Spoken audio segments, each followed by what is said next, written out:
All right, so thank you so much everyone for joining us.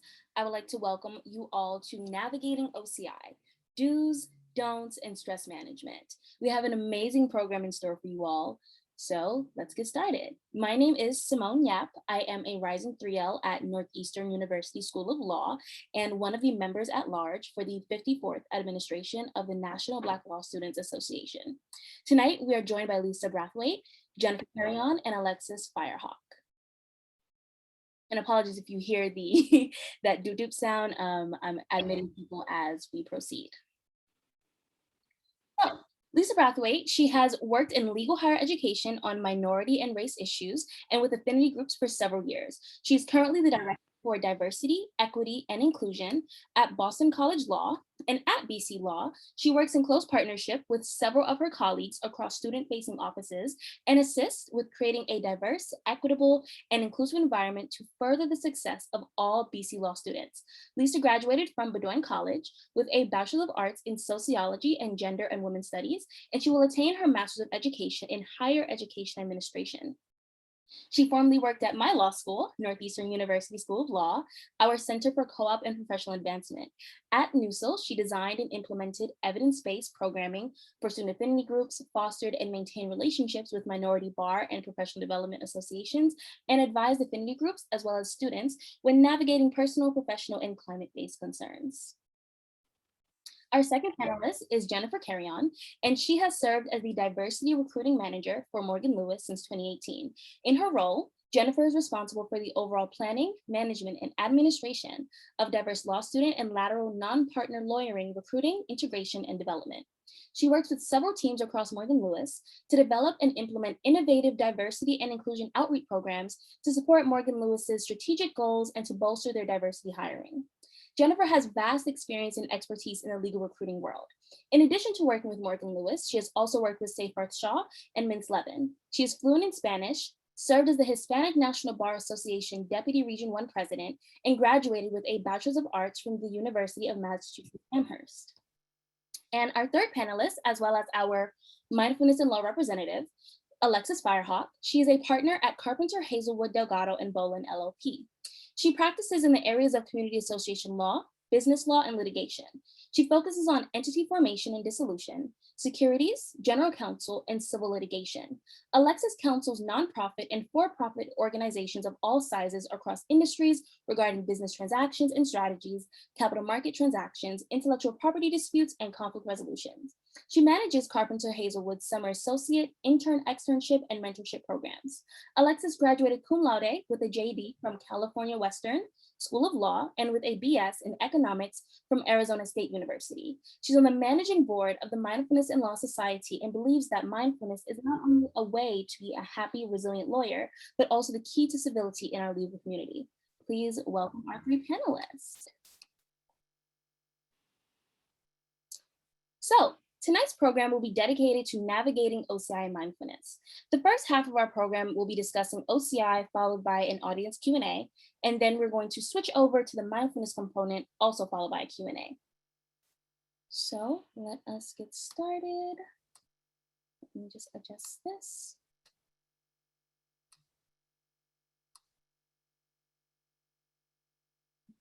Okay.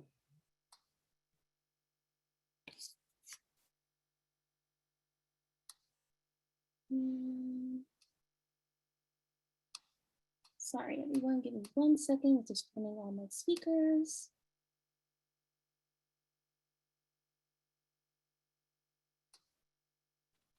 Okay, and perfect. All right, so let us get started. So to my panelists, what is OCI? And this is for I'm happy to start. Lisa or Alexis, unless you guys are going to volunteer. I hate awkward silences, so I'm always going to, even if I don't have an answer, I'm just going to be unmute.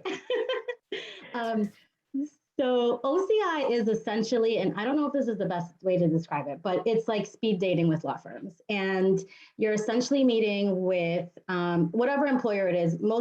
I'm at a law firm, so I'll say law firms, in 20-minute increments. And so depending on your school schedule, you can meet with anywhere from 1 to maybe even 12 or more law firms in one day or employers in one day. And 20 minutes, I know 20 minutes doesn't sound like a lot. So it really is all about first impressions and really making sure that you make a connection, but also that you showcase your authentic self. So that's kind of OCI in kind of a nutshell. The way that law firms administer it, we send 1 to 2 recruiters who spend the entire day interviewing. So typically they have about 20 students on a schedule. So being at the end of the schedule sometimes is a good thing, sometimes it's a bad thing, but it really depends on the interviewer. But make sure that you ideally, because they're meeting with so many people, you want the interviewer to walk away with, I remember that Simone mentioned this, or something that really makes you stand out from the 19 other applicants that they meet with that day. I think that's a perfect description, Jennifer. It's funny because I'm the Mindfulness and Law Society rep, and so the silence, I'm like, let's just sit in this silence. But the other thing is that I represent my firm in the OCI process. So I have the perspective of employer interviewer as well, and that's exactly right. So it's speed dating, and I love that you mentioned being authentic, because it's in those moments that make the applicant memorable, right? You get the 2-word note next to your name in our list of 20, where you get the callback, or that's going to trigger me, because everyone else, everyone has a very competitive resume and materials, and it's that first kind of speed date touch to remember you by.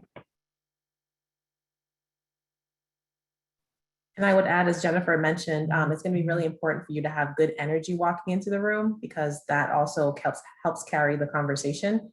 And they will remember that about you. You entered with good energy. You were very polite. Those little social cues that sometimes people take for granted in these kinds of high pressure situations, they do go a long way in helping you be memorable. I think each of you really hit on some key pointers, such as being authentic, being polite, and really just leaving that impression. So I think that's a perfect way to dovetail into our next question of, what are firms looking for through their interview questions?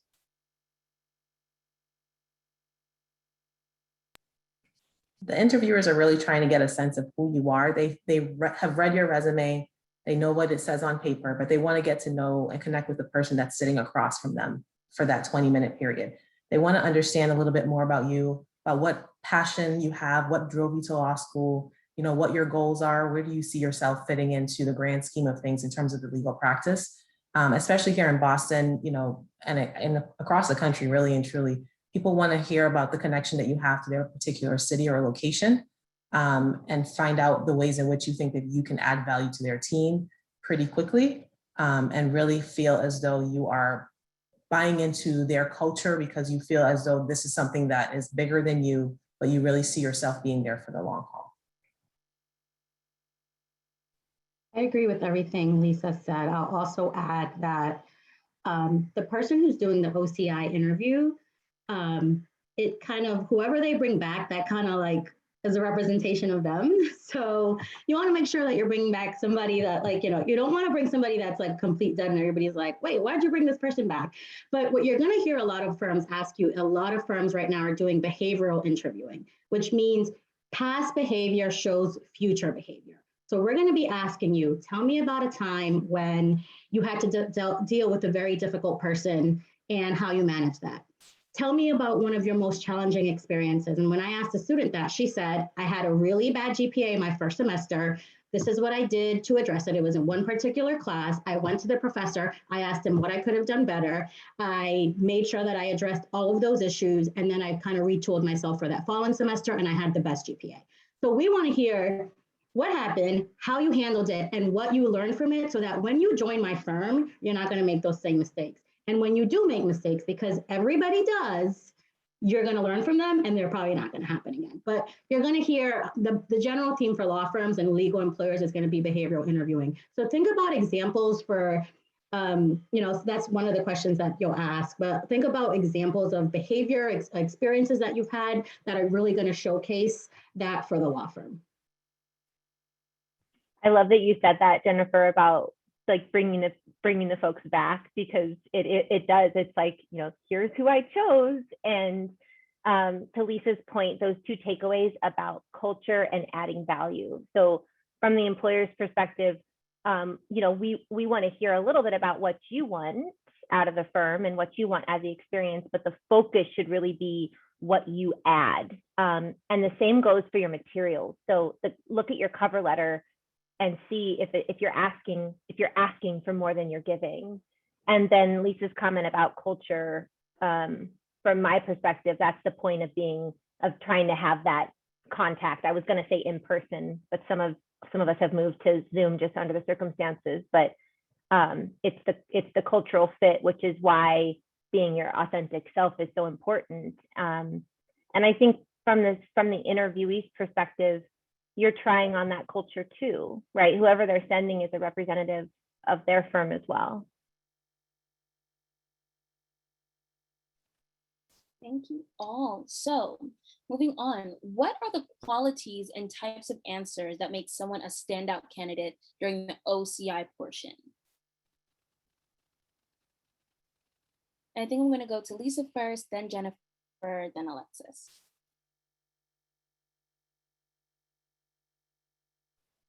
I think, as Jennifer mentioned, tenacity, perseverance, they want to see those kinds of things. They want to see that you're committed to this profession.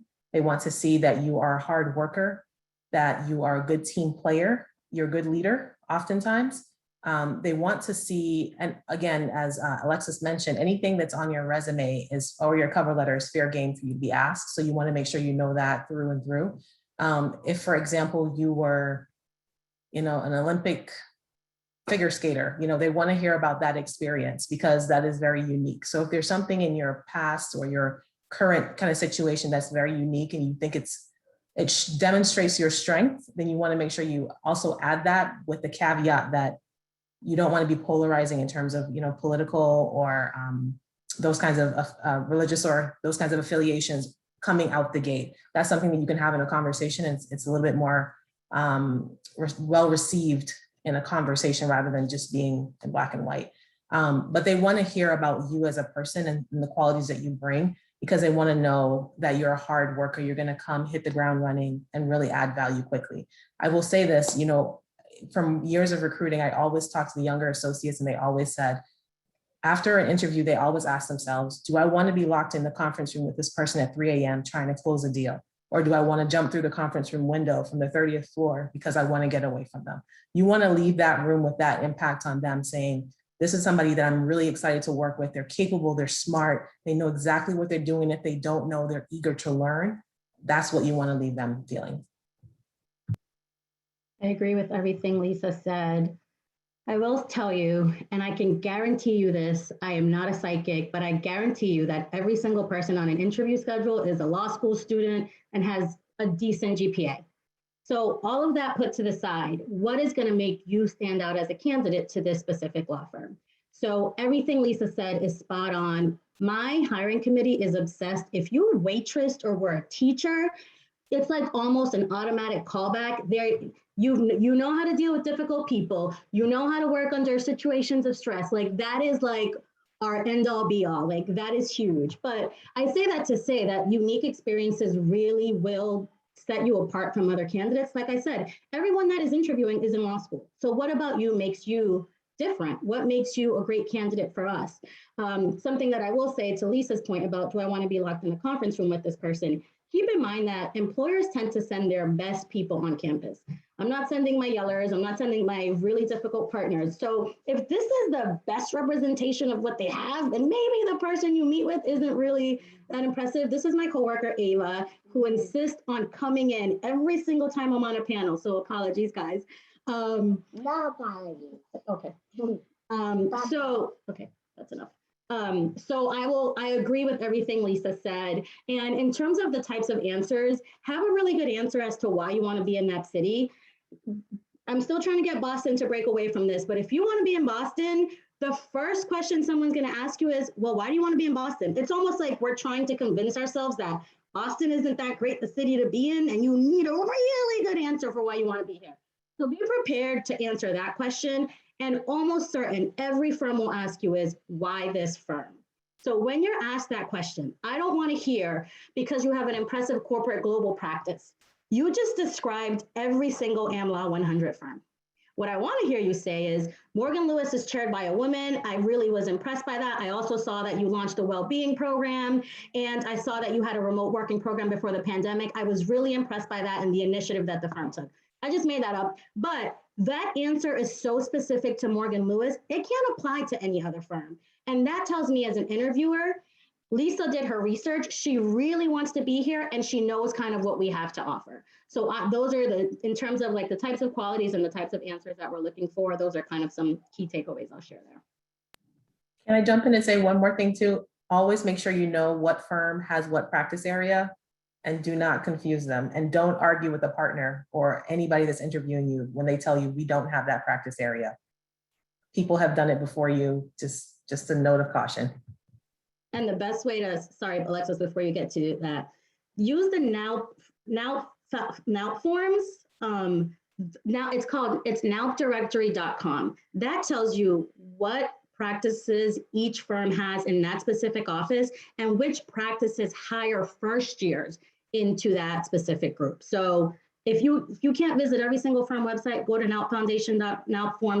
nowdirectory.org and type in every single firm. You'll pull up every single form for that firm.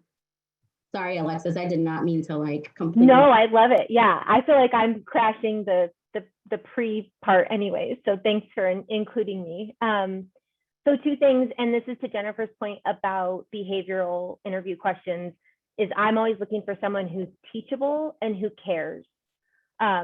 Those are the two qualities, and it's through those kind of behavioral questions that you can kind of glean that out of someone. Yeah, these are all really fantastic things, and I've learned a lot from Jennifer and Lisa respectively. So trust me, I've personally implemented a lot of their pointers. I know one thing that really drew me to my firm, Mintz Levin, that I just finished my summer associateship at, is they're very strongly committed to diversity. So they made tangible commitments, such as increasing their number of Black attorneys by 50%. And that is also kind of leading the industry in a way by making these really tangible outright commitments. So you really want to know the firms that you're interviewing for, whether it's one, whether it's seven, know each and everything that draws you to that specific firm. So Jennifer touched on this a little bit earlier on when, for example, she was discussing if a student didn't have the best grades 1L, what they did, such as meeting with a teacher and how to fix it, and the story that showed. So that goes into this next question. If it's apparent that through their grades, the students struggled during their 1L year, what should they do / how should they navigate addressing their grades?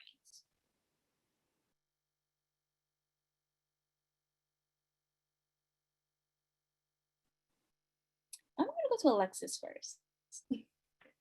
Yeah, I think it's about the story, right? So it's not, I don't think it's anything to be ashamed of. It's just something to get out in front of. And, you know, if you made the cut to OCI, they looked at your papers, right?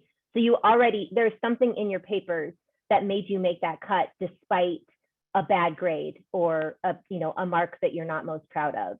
So so I think it's really being prepared to speak to that.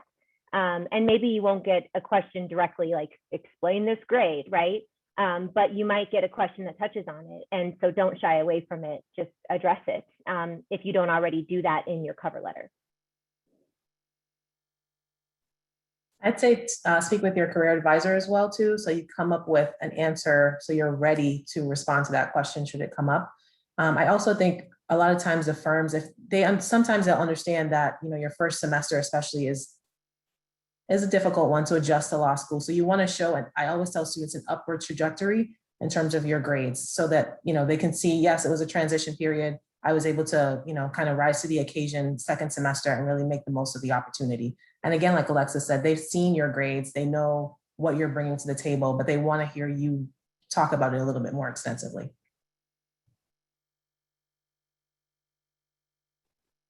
Jennifer, any additional comments?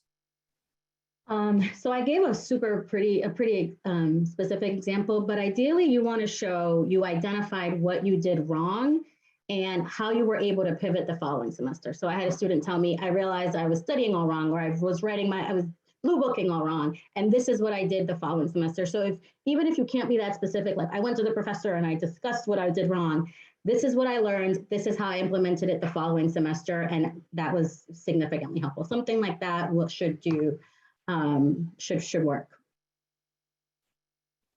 Thank you so much. So the student has gone through OCI. What happens after OCI? So kind of on the back end, I guess maybe this is more directed to actually all three of you because you all have experience in the legal field.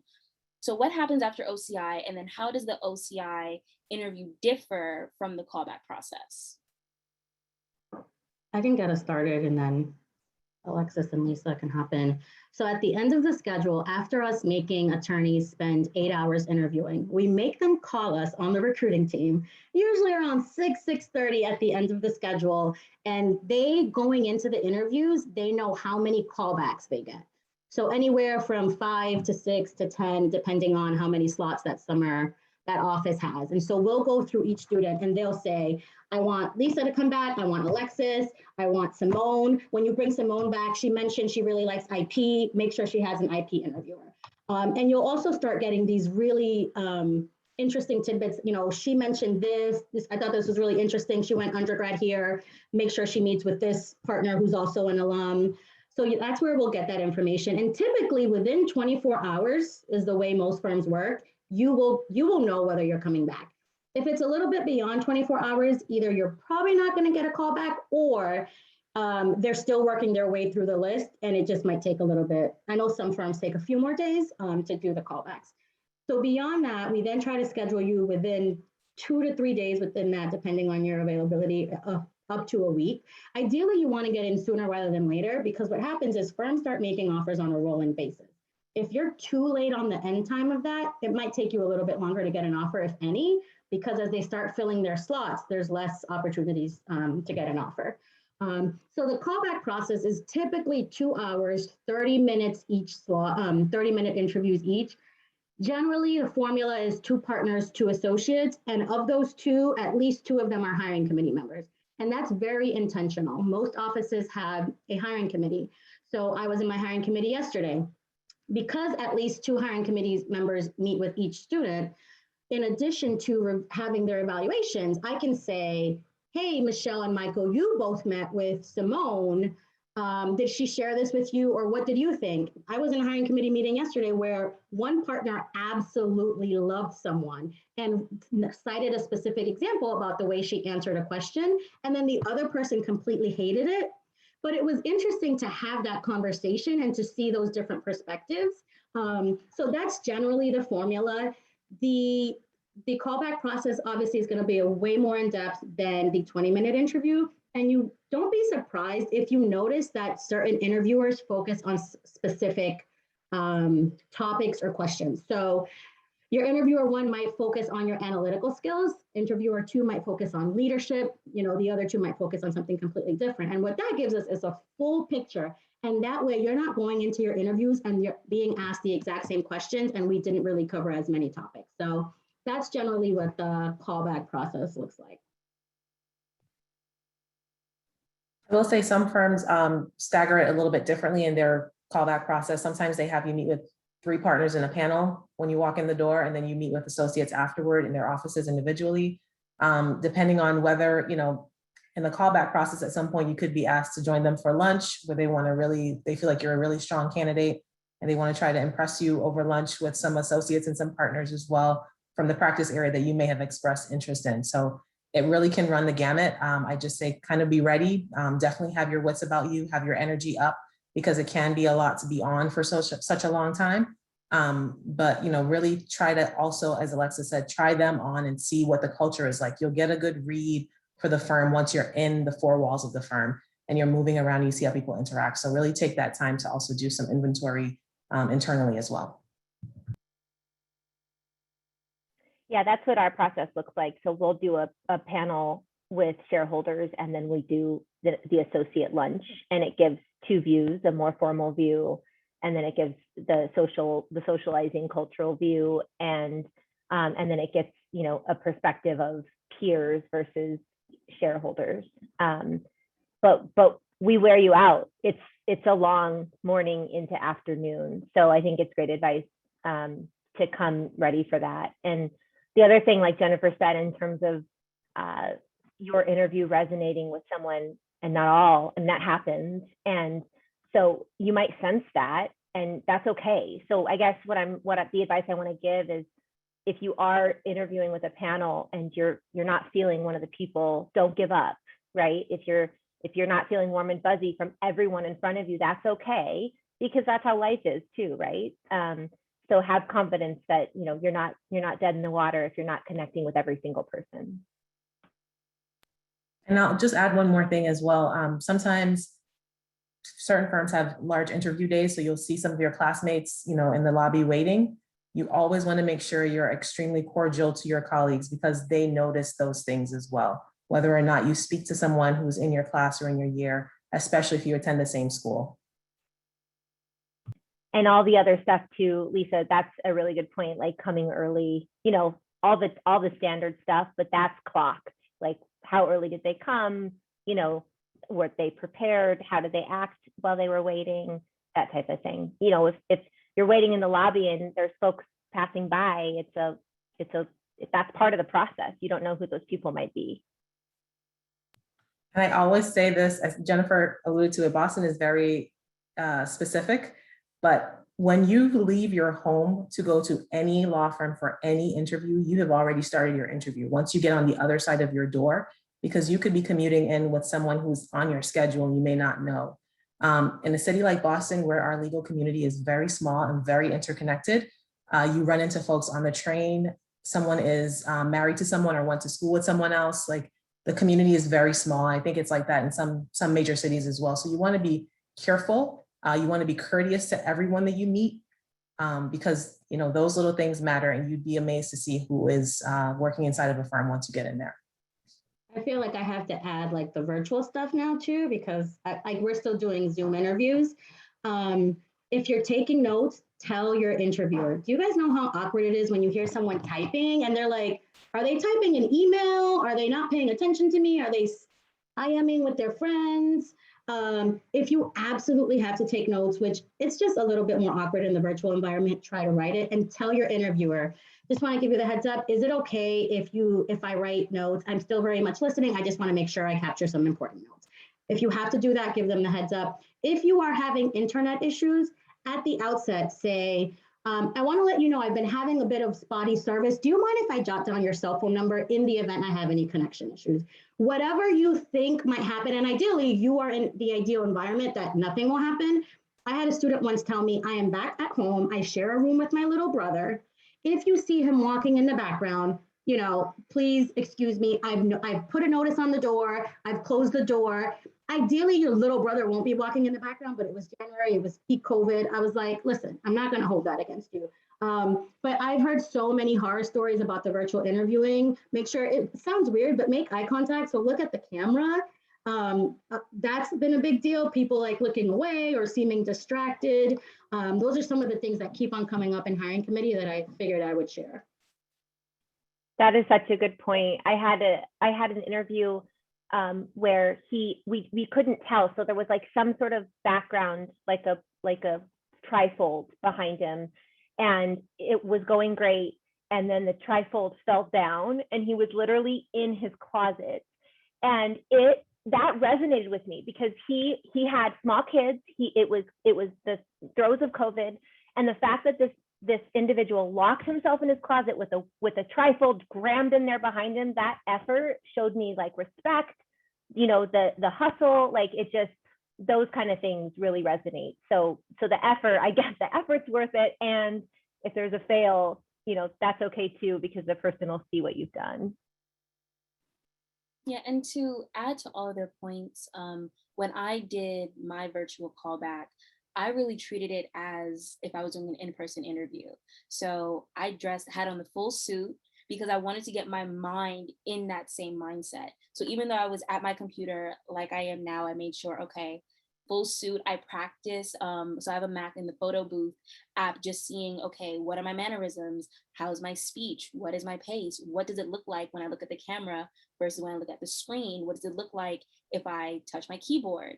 And on the notes portion, sometimes it's really hard because if you're tapping on your computer, your screen shakes. So it's very noticeable, and just really have to remember those in-person tendencies that you have. So if you traditionally wouldn't take notes, try your best not to, and just try to make mental notes. And if you have that little break during the callback, especially, sometimes you don't, you just go next to next to next. But with that little break, write down some really good notes about your past interviewer, things they like that you said, follow-up questions, anything that was really stand out, so that when you do your follow-up, you're continuing to stand out. So speaking of standing out, two things. So after the OCI or callbacks, what should a student do to be the best candidate possible? And in the alternate, let's say there is a standout student, is it possible for a student to bypass OCI and go directly to the callback?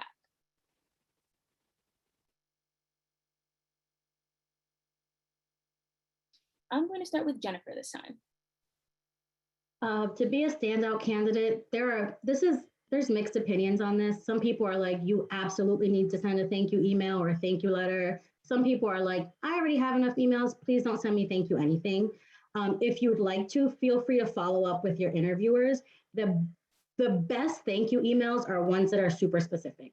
Simone, thank you for taking the time to speak with me. I really loved how you mentioned raising a family while being a partner at the firm. That's something that really resonated with me. And I appreciated you sharing how you built your practice. Something like that, so that it's very specific to the interviewer. Our interviewers love that. You start hearing people comparing their thank you emails, but it by no means is a deal breaker, nor is it essential. But something that will make you stand out. If the firm follows up with you or offers to schedule any additional meetings, please make sure you're responsive.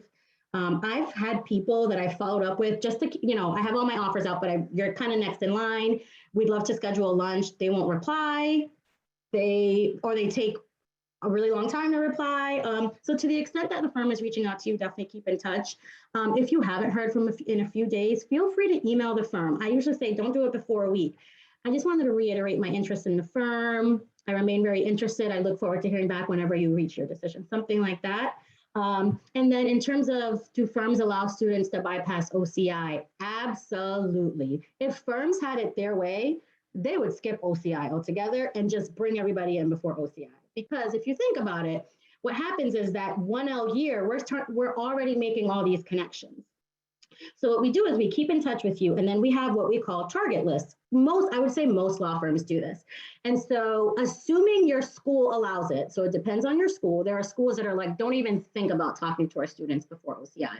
But there are other firms that are like, absolutely, we want our students to get jobs, reach out to them. So we started doing early interviews at the beginning of July, so the week after the 4th of July. We already have students who've received offers. We already have students who've accepted offers. It's a little bit late now, but I will tell you, to the extent you can, make sure you're building relationships with firms. I don't know if there's any either like entering one else right now, but firms will go back to that list to bring you in for early callbacks or early interviews. There was a firm last year that pulled out of OCIs at a number of schools because they had filled their summer program before they got to OCI. So firms absolutely do it, and a lot of them actually prefer it because it's just a lot easier. They can cherry pick, and it makes their process go a little bit faster.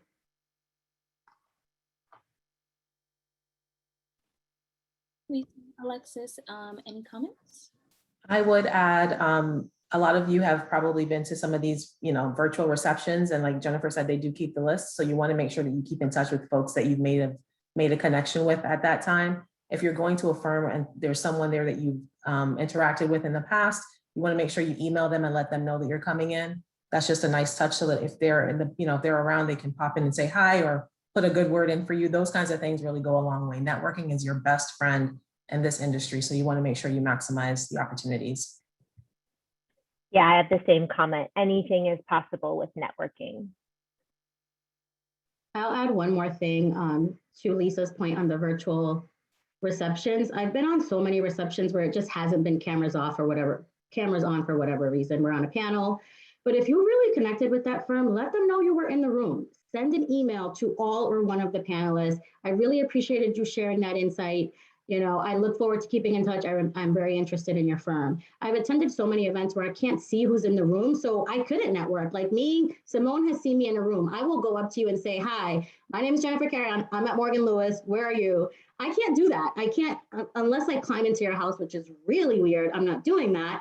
But let us know you're in the room. Let us know you're interested. Let us know something that we said connected with you. That is so essential because so many of us are remote. The firms aren't able to network in the traditional way, and neither are you. So the onus really is on you to make that employer know that you're interested and that you were present. I really have to echo what Jennifer said. And Jennifer knows me. Every single Morgan Lewis event that before COVID, I was there, I was present, and I definitely was that person that sent an email to every person I met. And doing that my 1L year got me so much better at remembering names, because some attorneys will ask you, oh, who served on the panel? You don't want to blank, because that is also an aspect of showing, were you paying attention? And that will help boost your reputation with that firm and have people remember you, saying, oh, okay, like you have this certain skill and you're able to communicate really well. So this is going to be my last question before I hand it over to audience questions. If a student has an offer from one firm or has accepted an offer, but they're still interested in another firm and has an OCI or callback interview scheduled, what should they do?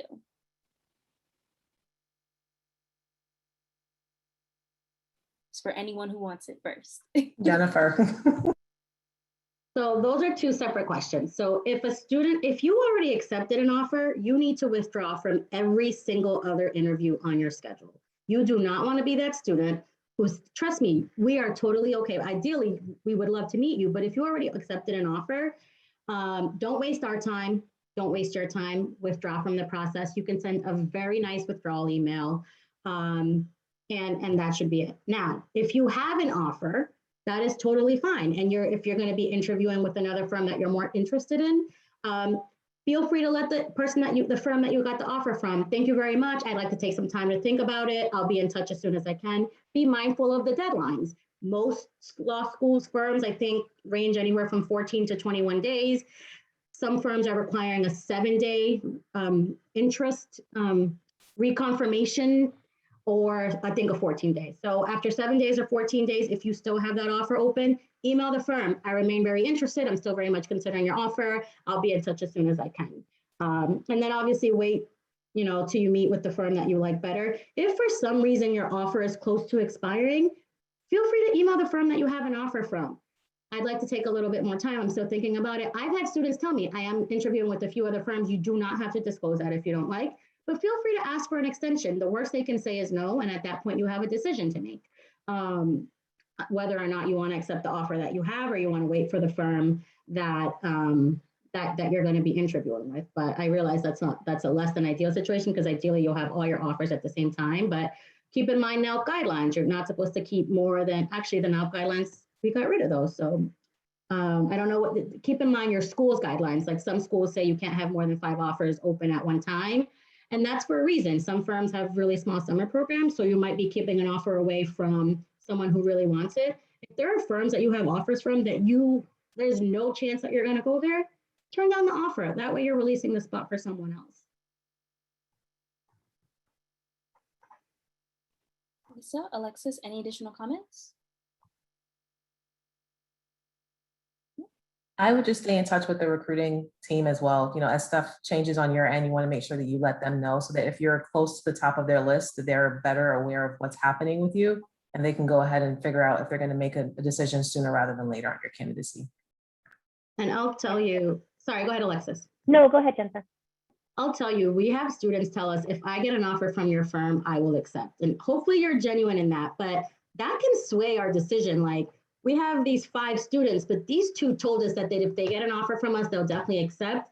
A lot of times that can sway because we're afraid to release offers and get them tied up, and then we lose some of the people that we really want. So to the extent there's a firm you really want, I echo what Lisa said, let the recruiting team know, let the hiring partner know, or anyone that you're in touch with know.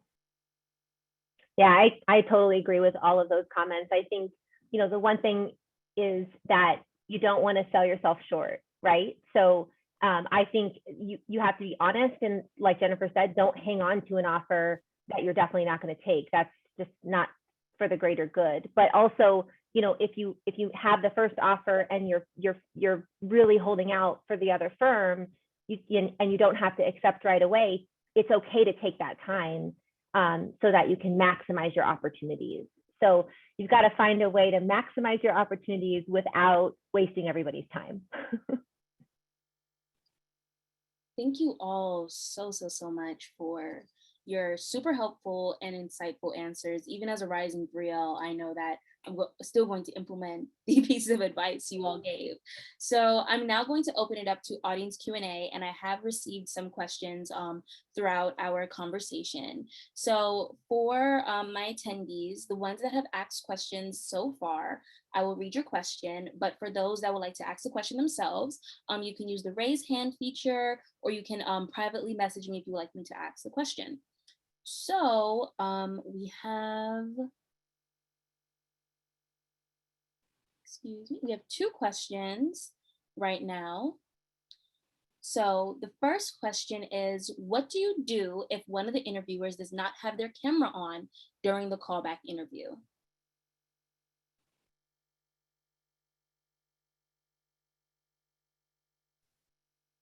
I can start. That is really weird. I would be highly upset if my interviewers did not have their camera on. You should proceed. You should continue to keep your camera on. I would proceed as normal, look into the camera, and feel free to make a note of it if you'd like to the recruiter. We would not hold that against you, and we probably would not allow that person to interview, but we wouldn't hold that against you. But hopefully you won't encounter that issue. But if you do, I would proceed as normal, act like their camera is on, look into the camera, and continue to engage the same way you would if they did have their camera on. Don't turn your camera off. Yeah, I totally agree. And maybe even just acknowledge it, right? So it's not the elephant in the room. Just be like, oh, I see that your camera's off. If you don't mind, I'm going to keep mine on. Here we go. But I think turning yours off is the wrong thing to do. Lisa, any thoughts before we move on to the next question? Completely agree. All right. And that question was from Laura Peacock. And I'm so sorry if I mispronounced your name. I hope I didn't. So I have 2 more questions before we get to Gavin. So this next question is from Mia Perez. And she said, when an offer is received, how are we able to professionally negotiate a salary for a summer associate position if we feel that the offer is lower than anticipated?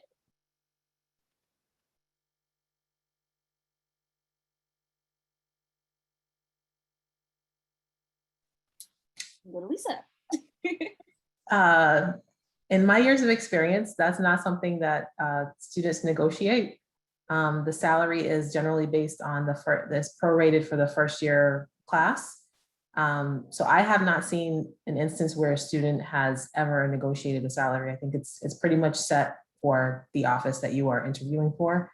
I would defer to Jennifer and Alexis if there's anything that I may not be aware of. Yeah, I agree with Lisa. I've never seen that, and I would not encourage it for a summer associate position. Most firms are lockstep. So we have our salary set for first year through however.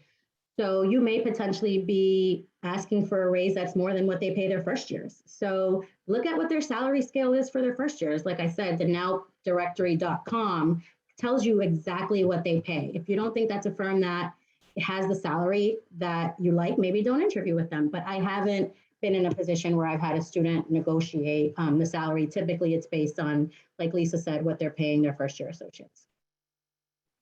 Right, and just from the applicant's perspective, rather than negotiate just because it's not customary, just use that as a decision point, right? If salary is what you're valuing in addition to whatever else, then make the decision based on that. Thank you. And just to add to that conversation, so over the course of this summer, one of the firms, Milbank, as well as Davis Polk, they increased their first year associate salary, and that also led to an increase across the various levels, and that kind of triggered a competition amongst big law firms to increase their salaries as well. So my experience as summer associate, I was happy to get what I was getting because I've never never seen that much money in my life. But even over the course of my summer associateship, they increased it, and the summer associates did receive a raise, and they increased it again. And we also saw that reflected in our paychecks. And so based on the industry itself, traditionally it's kind of like a domino effect. So I wouldn't worry about that going into it, because oftentimes, like I said, it's a domino effect. So given the industry and given what's happening, a lot of firms will follow in the footsteps of others if they're along like the same tier. So I'm going to go to Gavin, and then I'm going to also ask the other questions that I've been receiving. Hey folks, many of some of the panelists know me. I'm not a law student. I work for the Massachusetts Supreme Judicial Court Standing Committee on Lawyer Well-Being, and I'm a former associate of Ropes and Gray. I did want to ask your folks thoughts on, particularly given the audience of this particular program, in the event that a interviewer says something that can be interpreted as biased or discriminatory. How should law students respond in the moment?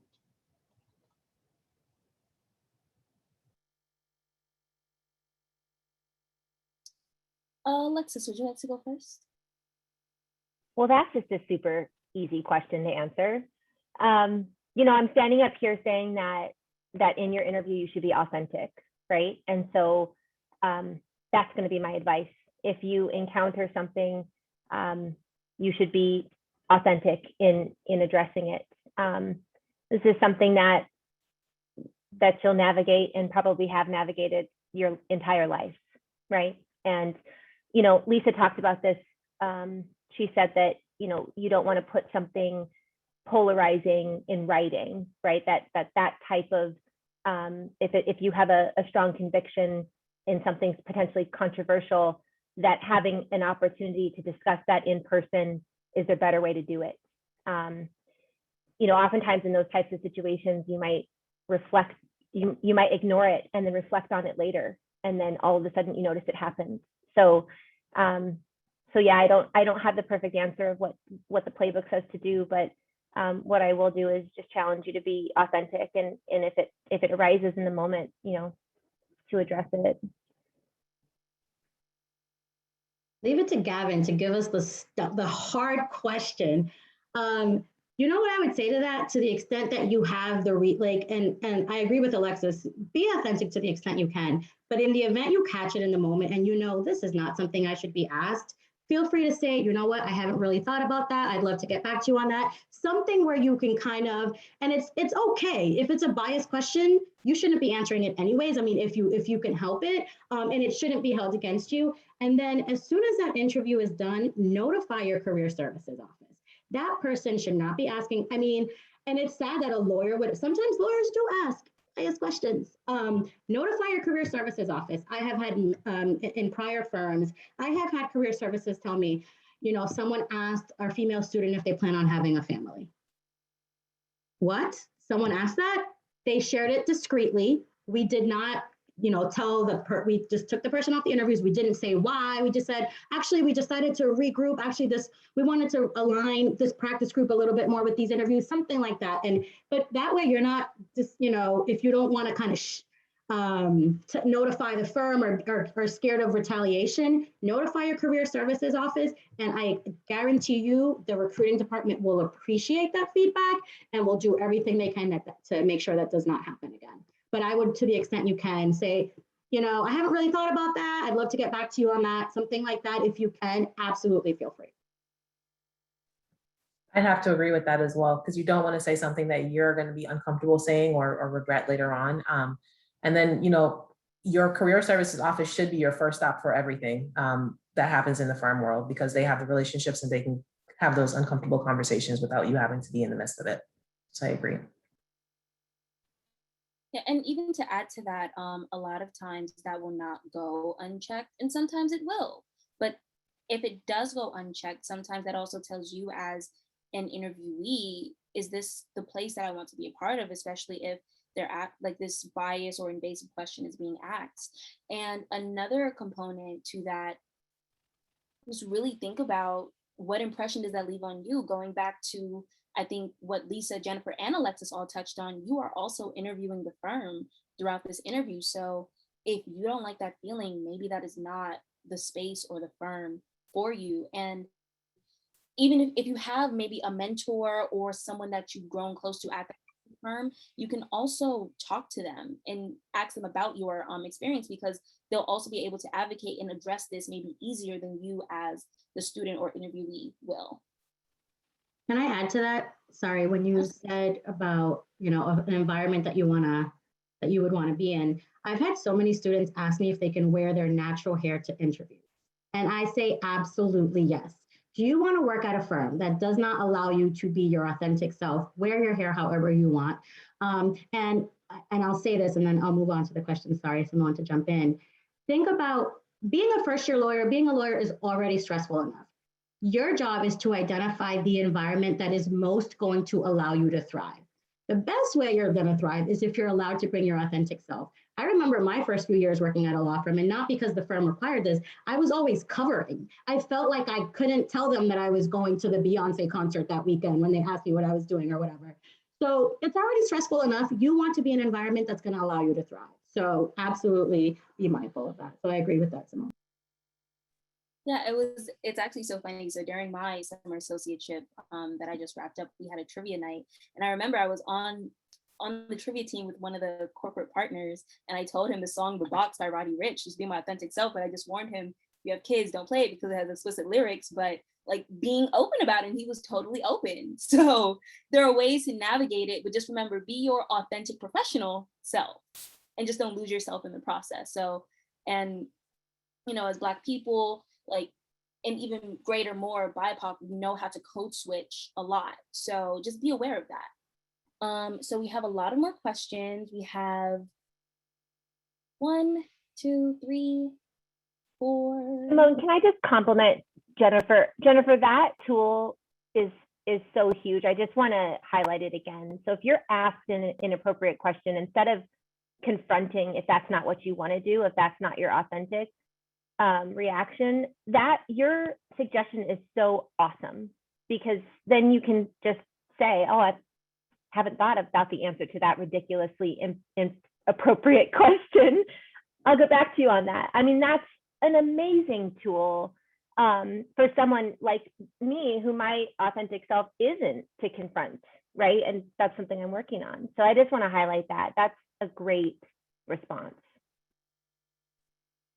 So we have 5 more questions, and I'm going to cut the questions off there. But for everyone that has attended, I'm also going to put Jennifer's, Lisa's, and Alexis, their contact information in the chat, as well as send out this recording and their contact information at the close of this event. I just want to make sure that we have enough time for our mindfulness component. So the next question that I received was, how do you politely ask for feedback after being rejected for a callback?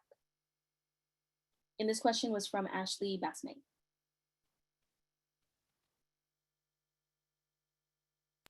I'm happy to jump in because I got this exact email on Tuesday. I was rejected by one of you. This is someone I had a relationship with, I'd been communicating with, I was rooting for. So they emailed me and said, unfortunately, I didn't get the position in this specific office. I would love to be considered for your other offices. Do you have any feedback for me based on those interviews? I pulled the evaluations, and we had a candid conversation, and we came up with some strategies on how she can reword her answers. And I was very specific. I said, there were some things that you said, I would kind of say this a little bit differently. So if you have a contact at the firm, and I hope that you do, feel free to reach out to them. If you're not comfortable reaching out to the attorneys, feel free to reach out to the recruiters. This is kind of a busy time for them, but hey, just do it if you can. If you get a response, great. And see, as I proceed it's unfortunate that I didn't get a position for your firm. Thank you for taking the time to speak with me. I'd love to either get any feedback for you or just pick your brain on what I could be doing better as I prepare for additional interviews. Feel free to ask. The worst that's going to happen is they're going to ignore your email. Hopefully they won't. It is a busy time though. But if you have a contact, absolutely feel free. What I did is I pulled her evaluations and we talked through, and I tried to be candid but not too specific, because obviously those and didn't want to say what everybody said, but we did come up with some strategies on her approaches going forward. I agree with what Jennifer said. And I also say if they don't respond right now, because we were talking about this at the beginning of the call, that this is summer recruiting, not even fall recruiting anymore. I would circle back with them, like, at the beginning of the academic year when things have kind of subsided a little bit in terms of the crazy schedule. Because realistically, a lot of firms are trying to, manage the summer program, manage recruiting and everything in between. So just follow up with them a little bit later and just see what they have to say. And also if you have the opportunity to do mock interviews, I would definitely recommend that you do those ahead of time, and the format that you're going to be meeting with folks in for most of your interviews as well. It just gives you great prep and it can be a really valuable experience for you. So our next question is, and this comes from one of our members at large, is for NBLSA, Kenny Spray. So what answers should students avoid when asked, how would we handle getting placed on a case for a client we may conflict with morally, ethically, politically, etc.?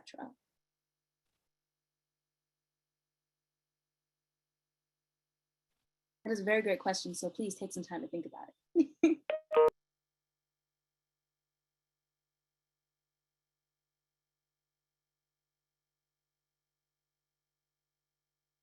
I'm going to go to Alexis first. So that's a behavioral interview question, and I'm trying to ask myself what the interviewer is trying to learn from it. And it might be just, how do you handle that particular type of difficult situation? So, I feel like a good answer is going to include how you communicate about it, and how you, rise to whatever that challenge might be. So probably the seriousness of the conflict probably is in the way the question's asked, but a good answer from my perspective, from an employer's perspective, is going to be, how do you communicate about the issue you have with that client or counsel?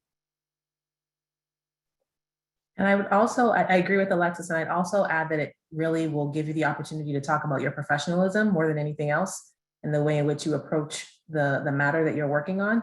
Understanding that this is your perspective, this is what your role is in the case, dealing with other counsel, if you're, co-counsel with someone, thinking about it from those perspectives, the professional pieces of it, I think is what, the employer is also looking for, in addition to what Alexis just mentioned. Jennifer, any thoughts before we move on to the next question? Nope, I agree with everything that was said. All right. So our second to last question is, how do older law students stand out against younger law students? And I'm going to go to Lisa first. I would say, especially if you have worked in a prior career, you want to highlight the strategies that you use in that career, some of the transferable skills as well, the passion that you had that drove you to attend law school. I think there are so many valuable pieces that you can pull out of your previous experience that can really be beneficial to you and your story, because it's all part of your story that is authentic and unique to you and your experience. And you want to make sure that you showcase that in the best possible light. I'd also say it's really helpful to work on an elevator pitch. I'm sorry, I'm losing my words at the end of the day. An elevator pitch so that you are comfortable with your story, you know it inside and out, and that you can really be authentic in the way in which you present your, challenges, thought process, and everything behind the decisions that you've made up until this point. I agree with Lisa. Law firms call older attorneys second career attorneys, and we absolutely love them. Leverage your background, leverage your experience, and to the extent you can, share that. I remember at my prior firm, we hired someone who was a little bit older, had been working in a career for almost 20 years, and he was able to leverage that prior experience, which was in the research field. He had a PhD, but he was able to leverage that and mention that during the interview and talk about his past experiences. We knew that when he started at the firm, he was going to be able to hit the ground running. We knew that he'd received training. We knew that he'd worked in a professional setting. We knew that he'd dealt with difficult situations. So use that as a plus, because it absolutely is. Leverage that, talk about it, showcase it, and you'll see that it actually will serve you quite nicely in the interview process. All right, so moving on to our last question. And that prior question came from Ronaldo Epps. And our last question is from Michelle Nicholas. So given that many big law firms hire their former summer associates upon graduation, how do you go about receiving an interview with big law firms as a 3L who did not summer with a big law firm? Also, how would a 3L go about receiving interviews with firms that aren't a part of their school's OCI process? Jennifer, I'm going to let you start once that question has marinated. Absolutely. So do most law firms hire 3Ls at the volume that we do summer associates? No, but that doesn't mean you can't get a 3L job. So let me just give you guys an idea of the timing and when I think it is best to reach out to a firm for 3L hiring.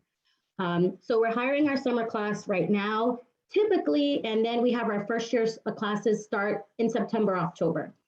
That following January, February is when those first years have settled in and the practice group leaders are like, shoot, I'm going to need another first year. I'm going to need more junior help.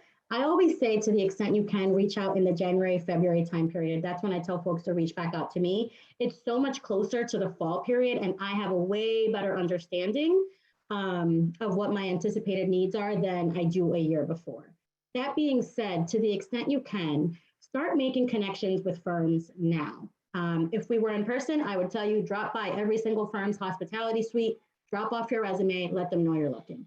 That's not possible right now. So what you're going to do is try to leverage bar events, any networking events that you can. Like I mentioned, let people know you're in the room.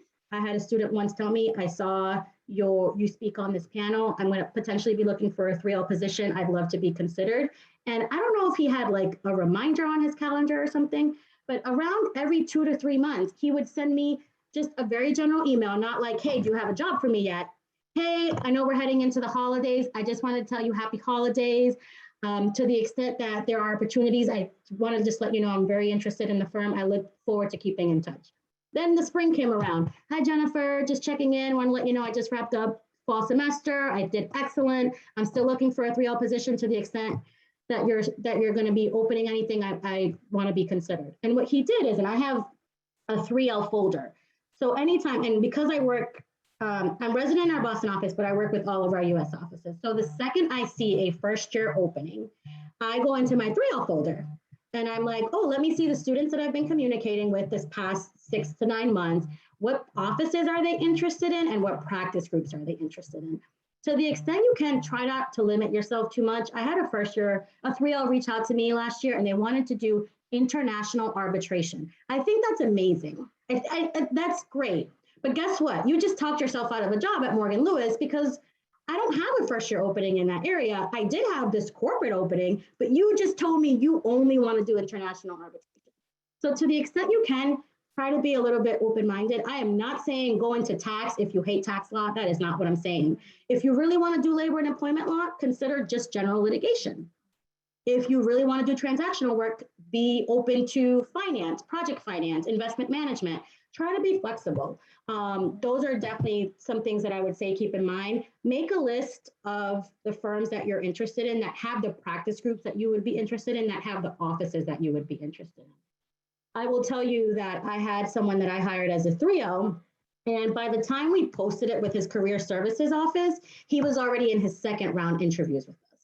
And that's because we posted it on our website before we posted it on career services, not by any design, but our first instinct is always to put it on our website. And then sure enough, a week later, we're like, shoot, we forgot to send it to all the law schools.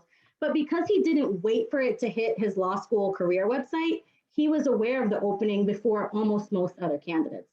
So what he did is, and this might be a little overboard, but hey, if you want to do it, do it. He made a list of every single firm that he wanted to work with in Boston. He was looking in Boston, every single firm he wanted to work with in Boston.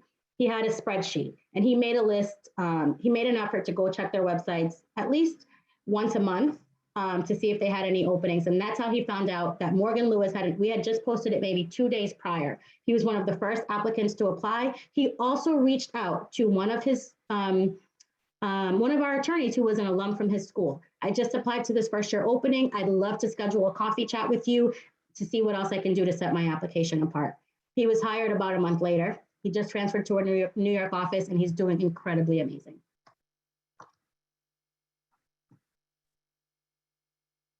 Wow, I hope I didn't oversimplify that. If there's any 3Ls on here who want to talk about that, email me, LinkedIn me. I am happy to talk about a strategy with you. Yes, and even to add to that, NBLSA, through our simplicity, we have a lot of job postings outside of OCI, outside of our job fairs. We have first-year positions as well as lateral positions, and also tap in to the NBLSA network, because a lot of our attorneys, for example, past 53rd National Chair Rachel Barnes is going to be a Morgan Lewis attorney. So oftentimes tap into that network, and the attorneys themselves, depending on the firms, their referral bonuses. So it's not only beneficial to you because you get a job, but it's also beneficial to the person that's referring you. So definitely tap into the different avenues that you have accessible to you. Lisa, Alexis, I'm not sure if you have anything to add to that question.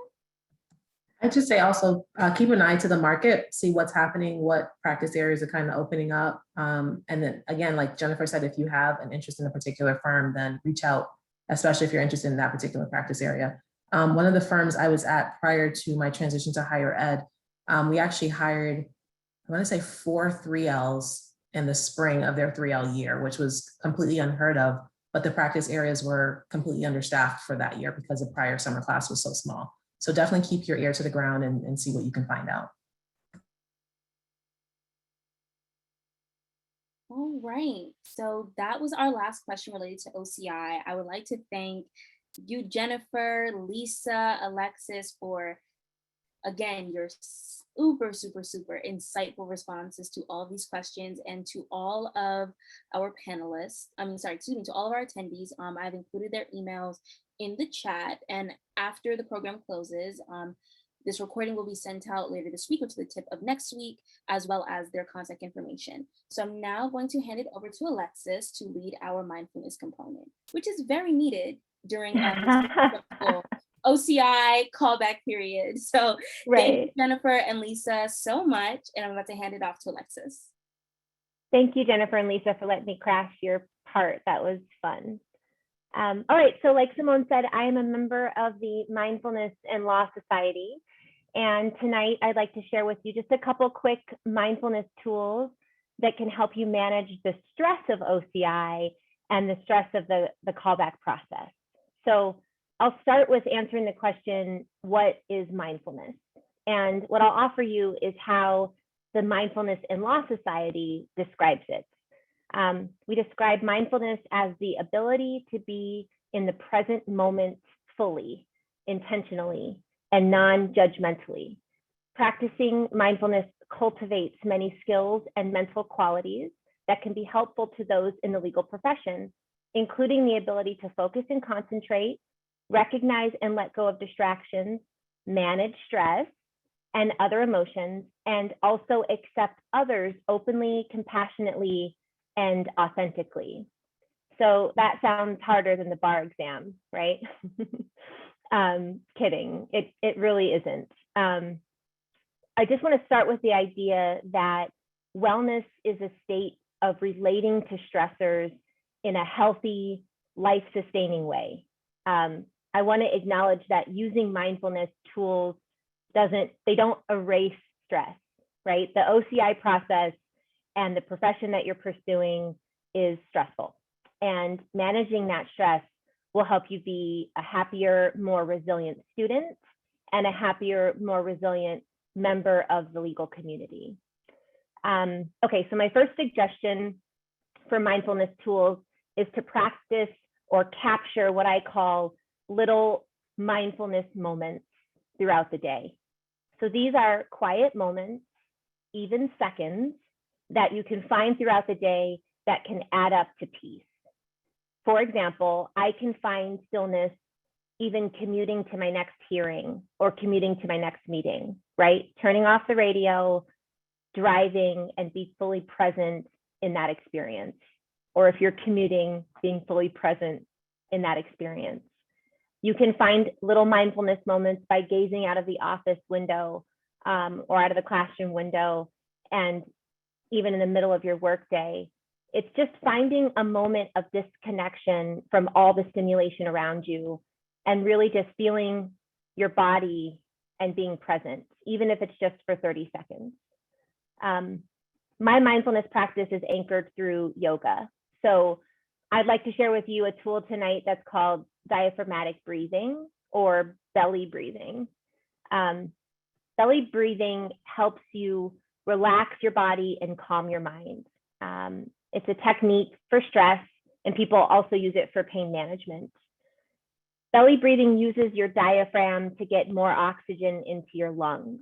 So typically when you experience stress, you chest breathe, right? Your shoulders rise and fall, and you have a lot of tension there. Diaphragmatic breathing pushes the breath fully into your lungs, and it expands your belly. So for this practice, we'll take 3 breaths together. I'm going to explain it all first, and then I'll talk you through a practice. So please only participate if it's right for your body. So what we'll do is we'll breathe in through your nose, and then you'll breathe out through your mouth. And you'll start by finding a comfortable seat with your feet flat on the ground and your back up against the chair. And to make this show the difference in chest breathing and belly breathing, put one hand on your chest and you can put one hand on your belly. So when you practice this with me, you'll imagine that your belly is like a balloon. And when you inhale, you're going to imagine it filling up with air and your belly expanding. You'll feel that. You'll feel your hand rising. And then when you exhale, you'll gently use your belly muscles to push the air out of the balloon. So you'll relax your chest and let most of the movement come with your belly. This isn't an ab workout, so you're not forcing your belly in and out with your muscles, right? You're just letting your stomach move as you breathe deeply. So let's try this together now. Again, only if it's right for your body. We will inhale for a count of 4 and we'll exhale for a count of 4. Place your hand on your chest and 1 on your belly. You'll focus on that belly rising and falling with your breath. So everyone exhale completely. And then you'll inhale through your nose, 2, 3, 4, and out of your mouth, 2, 3, 4. Inhale through your nose, 2, 3, 4, out of your mouth, 2, 3, 4. Last time, inhale, 2, 3, 4, and exhale, 2, 3, 4. So you feel the difference in doing it that way than just your regular breathing. And the first thing that happens to me when I encounter stress, right? When you sit down for your OCI interview, the first thing you might notice is that tension. And so you can do this practice very subtly to calm yourself, bring yourself into the present moment when you're sitting or even during the interview process.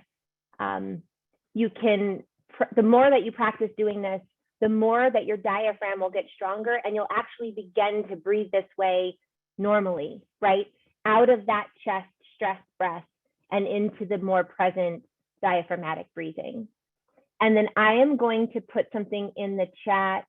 It is a YouTube video and it's Common with Colby Calais singing a song called Belly Breathe with Elmo from Sesame Street. So let me put this in here. I have a 4-year-old and this is an awesome video. So please check it out. Diaphragmatic breathing with Common and Elmo. It's amazing. So those are your mindfulness tools. It doesn't have to be, you know, a mindfulness practice doesn't have to be intense. You don't have to be a consumer. You don't have to buy something or be somewhere special, right? It's just about bringing yourself into the present moment. You heard the panelists tonight talk about being authentic and bringing yourself into the moment and engaging with the person that you're interviewing with. That's going to help you have not only be your authentic self, but have an authentic experience. And the interviewer is going to feel that too. And that's what's going to make them jot your name down, right? She was with me. She was with me in the moment. She was engaged. She took a moment to think about the question I asked, reflected on it, and gave a sincere answer. All of that happens if you're not hyperventilating, right? If you have a moment to just take that belly breath. I mean, I could put my hand on my belly right now and you guys can't see it, right? I'm here, Elmo belly breathing right in front of you. So take those little mindfulness moments, bring yourself into the present moment and Yeah, thanks for participating with me, and I hope it's helpful.